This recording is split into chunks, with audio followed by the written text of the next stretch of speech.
What do you think content creators what's their responsibility in terms of what's going on? Like over the past few years, the card market went up. Yeah, you said that you didn't want to buy cards, and now there are a lot of people that are underwater, and sure, there's personal responsibility tied behind it. But what do you think people that are content creators should they be more careful in what they say? Um, because you're just watching some people really disgust me, some people are on the borderline, and some people I truly respect. So what do you think people should do in your opinion? I can only answer about what I do. Yeah, I'm not in the business. I don't spend my time telling people what they should be doing. yeah, Uh, I don't do that on anything, and it was well before rolling with FD. yeah, That's just how I live my life. So what yeah, I do is I show people from day one that we started the channel of what I actually do. Right? I've been yeah, going to shows. I've been going to shows in Chicago, like the yeah, one that happened. I've been going to the National in Chicago for years, man, yeah, for a long time. So I've seen shifts in the market.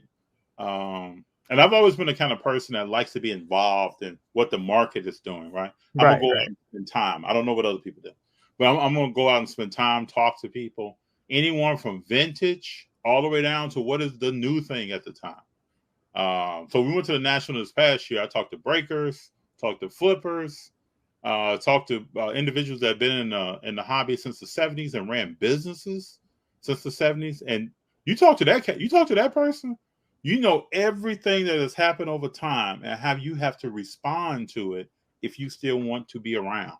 If you want to be relevant and be around and be a good person, that's like, when I say good, like you're practicing good business principles, right? When I talk to those people, a lot of them embracing breaking and what it does for the hobby. So I try to show, what am I actually doing? The conversations that we have are real conversations. Like, we're not talking off camera and then we hit the sticks and then we're live on Rolling with FB, and we're right, right, negotiating the right, deal with some other stuff behind that people may not know about. We don't do that. We keep it right, real. I'm rolling with my son, right? So I'm teaching him more about meeting and greeting people. That's the undertone of the show. What kind of conversations do you have with folks? What is a handshake at old school principles? What does a handshake mean? Something my grandfather taught my father. That's what I'm trying right, to, that's what we're all about. And then I try to spend time with young collectors, people that may be 12, 15, 10, yeah, 8, 16 years old. I try to, when they come up, if they're talking to me, I try to talk to them about what they're collecting. Given a lot of them have self doubt about what they have in their hand yeah, compared to what they just saw on YouTube or what they saw on that table over there. Like, yeah, if you saw a $40,000 card over there, and you're 9, and you have maybe $60 in cards in your hand, I right, try to talk to them about patience, making the moves that you can make as you can make them. Learn from each one. Right now, it's really about applying principles to what you do. I try to talk to people about that. I would hope that more people are doing that. If you have a channel or not, because to me, it goes beyond the channel, right? We may say, like you asked the question, what should content creators do? Right? I'm at shows and I see people that don't watch YouTube, that don't treat people fairly, that are not nice to younger collectors, that don't have conversations with people that are new to the hobby. Um, I've been places where some people are selling vintage. If you're probably under 18, they don't even want you by their table, and they'll tell you that. So now, where is that in the hobby? Who's responsible for that? That's bigger than YouTube. That's bigger than what a content creator is doing. I think the hobby as a whole just, has to take some steps to make it a better place for those who are coming after us. My son is 6. When he's 36, if he's interested in cars, what environment is he going to be in? And that's well beyond content creators. that's true. It's probably going to be now the thing is that I wonder what Fanatics is going to do to all of these LCSs and all these stores? I mean, are the card shows going to be the same?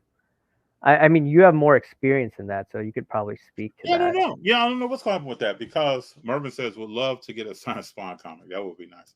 I don't know what's going to happen with that. I'm pretty sure there are LCSs now who are probably building relationships with the Fanatics. Uh, Yeah, Found out more about what does Fanatics plan in the future. right, How can they play a role in that? I don't know that for right. certain. No, nobody has talked to me. Again, I'm just thinking about if I was a business owner. Yeah, Luber has come out and said some things about shops, yeah. LCSs, how he wants to build a relationship with them. Um, I don't know if I believe that, but you don't believe that at all?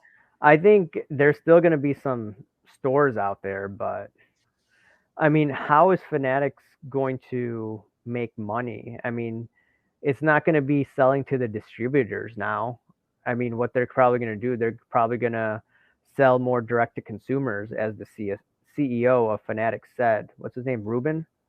I mean, that's their model. I mean, I could see what they do is take some of the scarce cards that they have, send it off to PSA, and then get those cards back and then sell it to the consumer directly and then get the money that way rather than, you know, do it the old fashioned way. And yeah, they're still going to sell some to distributors, but I don't think it's going to be that much. So you don't see LCS as playing a role at all? There's going to be LCSs, but I don't think they're going to be as dominant as they've been. I don't know if you think that, but Well, let me just say this, right? I think anytime you go into a business, you walk yeah, into someone's business, some are ran a certain way and some are ran another way, right? yeah, Growing up on the South Side, yeah, I would go into some LCSs where people would talk to me like I knew nothing yeah, about a card for whatever reason, yeah, right? Or they would not talk to any customers at all and really let the cars sell themselves. Now, hmm, long term, I don't know. I don't know what that business is today. I don't know how that works, right? I would think any business someone's walking into, customer service is going to be important.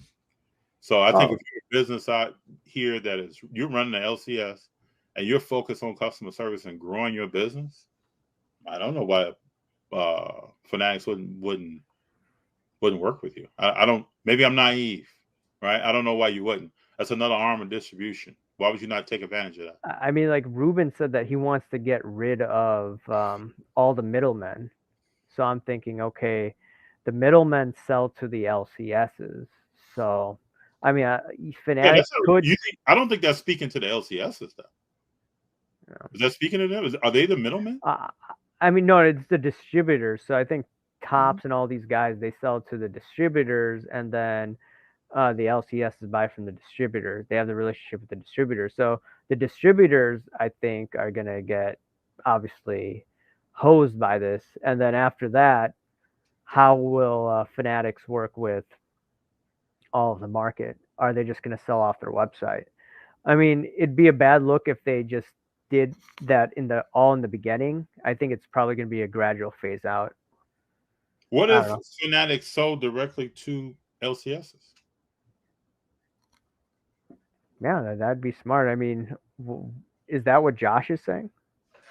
I haven't heard him not say that. I listen to everything that is said. I don't miss anything. Yeah. Everything. And then I may watch some stuff 2 times. I've never heard him not say that.